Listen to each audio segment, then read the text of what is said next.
Hello, my name is Joseph Trillo, and I'll be walking through the create table and table word count for project milestone 2.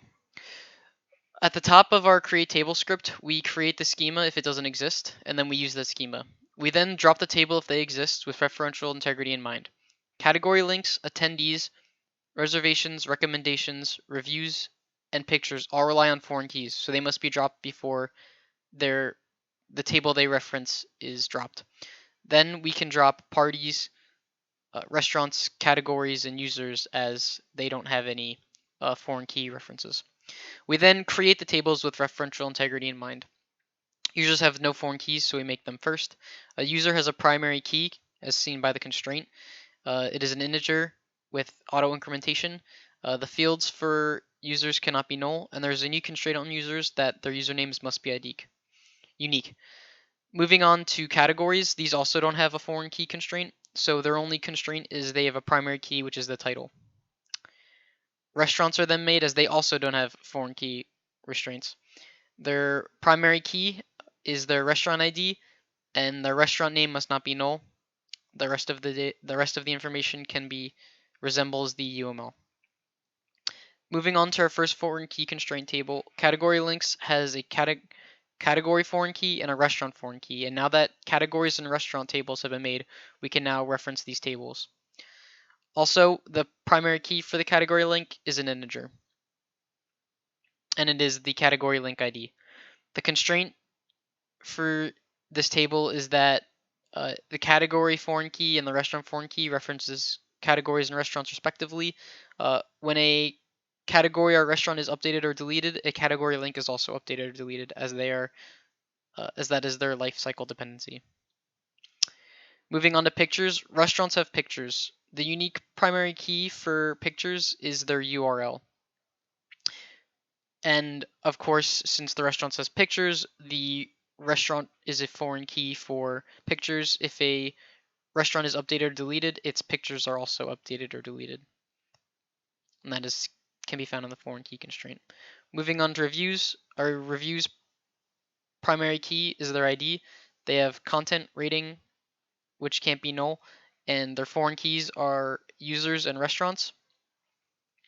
If a user or restaurant is updated or deleted, the review is also updated or deleted, and that is the constraint for their foreign keys.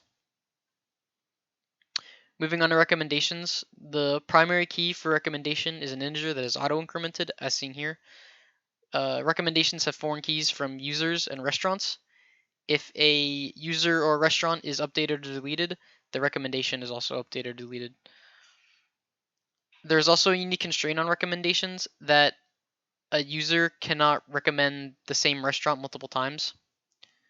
So, yes. Moving on to reservations, the primary key is the ID, which is an integer and is auto-incremented. They have some not null fields seen here. Reservations have foreign key constraints tied to users and restaurants. If a user or a restaurant is updated or deleted, the reservation is also updated or deleted as seen by the constraints. Moving on to our last two tables, we have parties. The primary key for a party is the party ID. They also have a party name which cannot be null. There are no foreign key constraints for parties.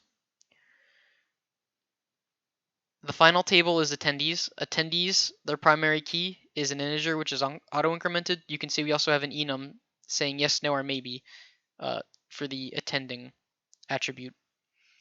The foreign keys for attendees are users and parties, as seen here.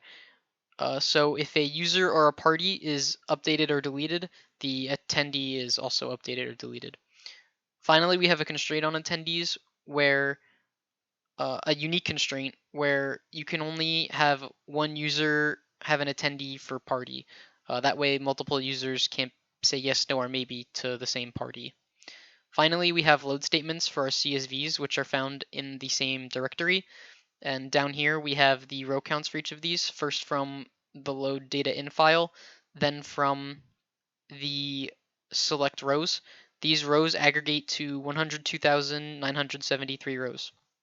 Finally, I'd like to add that some of the restaurant names have foreign language characters, and if any other groups are struggling with this, we found that setting the character set to Latin 1 for the load data in file query resolves this issue. Thank you.